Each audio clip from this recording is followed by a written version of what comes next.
So what's up guys, magandang araw po sa inyo. For today's video ay mag-unbox tayo ng Skyward Android TV na 50 inches 4H UHD. Yan, nag-upgrade kasi si Mrs. ng 50 inches sa 32 inches niya na TV. Kaya problemado naman tayo kung saan natin nilalagay ito. Kaya ito guys, nag-face na naman na yung itsura ko kasi nagpuproblema talaga ako kung saan ko ilalagay yung TV na malaki-laki kasi tinisting ko na kagabi to, hindi kaya talaga ng bracket. Ito yung 32 inches na 4 years na sa amin ito, kaya gusto ni Mrs. na mag-upgrade ng 50 inches kasi baka masira na yung 32 inches namin na TV. Hindi ko talaga alam kung saan ko ilalagay yung 50 inches na Skyward TV Android TV na to, charot, flex pa. Kasi yung bracket na to ay dapat sa mga flat na location, katulad nito sa pader pwede ito, kaso hindi pwede kasi magkatabi yung bahay dito, baka ma-dismiss pa tayo, charot. Eto guys, kinuha ko yung bracket at ayun, hindi ko alam kung saan ko ilalagay. Kita nyo sa video? Parang ang gulo. Ay no. Kung kaya pinag-isipan ko ng buti, nag-isip ako dyan, nag-isip. Kaya bahala na dyan kung anong gagawin ko dito sa TV na to. Kumuha nga ako ng martilyo, ewan ko kung anong gagawin dito. Tapos yung grinder naman, butas ng dingding. Ewan ko, mabutasin lang ng dingding ng kapitbahay. Kaya, eto naman yung screw. Uy, wag mong ilagay sa ilong, baka mabutas. Nag-isip nga ako ng 1,000 times. Eto na guys, yung resulta. Meron pa lang dito lalagyan ng TV na maliit, kaso ginawa ko ng paraan para malagyan yung 50 inches dito. I-stand ko na lang kasi hirapan ako mag-isip kung anong gagawin. Ay, nako.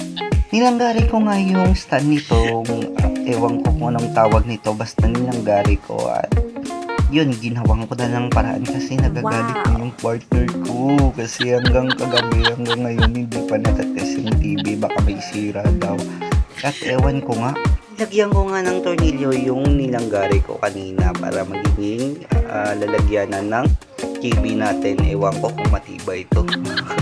Natawa kasi ako kasi ginagawa ko talaga yung paraan para matest talaga yung TV at ilagyan ng stand. Kung kahit bahala na si Batman, eto na nga guys, nag-unbox na tayo ng mga accessories natin. Ito yung stand, ito yung remote, ito yung manual.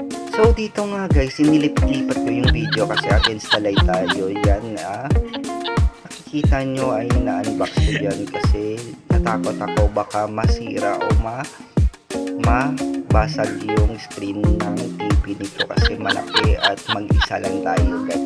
Ayan, piniflex ko na lang guys yan. Ito guys, kung paano maglagay ng stand sa 50 inches na TV. Ewan ko, pero hindi ko mahanap yung screwdriver dyan. Kaya ito yan, mabilisan lang. I-fast forward ko na guys para mabilis tayo sa video na to.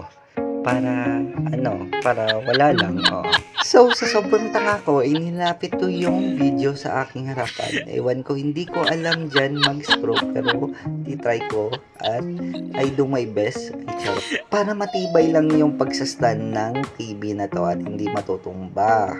Natapos ko na nga yung paglalagay ng stand dyan sa TV at nilagay ko na dito sa TV stand. Wow, TV stand na nilanggari ko kanina. Ayan, sakto na sakto at fit na fit pala. Magaling pala ako maging carpenter. Wow, carpenter. At ito na guys, yan. Sakto na sakto yung paglagay ko. Ito yung anak ko. Ewan ko. Kaya, tinesting ko na guys, pag-on para kung ano yung sira ay pwede natin ibalik or palitan. Yan guys. Ay naghahanap ako ng remote at ni-on ko na. Wow, okay na okay guys. Maganda talaga basta bago na. Ewan ko. Pero hindi ito yung exact location niya guys. Wow, ito dun ko ilalagay yung isang TV sa isang TV. Oo, dun sa lalagyan ng 32 inches. Diyan ko ilalagay yung TV na to. Kasi yung isang TV na yan ay ibebenta ko sa kapatid ko. Kaya para may pagkain kami. Ayun. Pasyensyahan nyo na lang guys yung video na to kasi ang hirap talaga kapag tanga yung nag-video. Oo.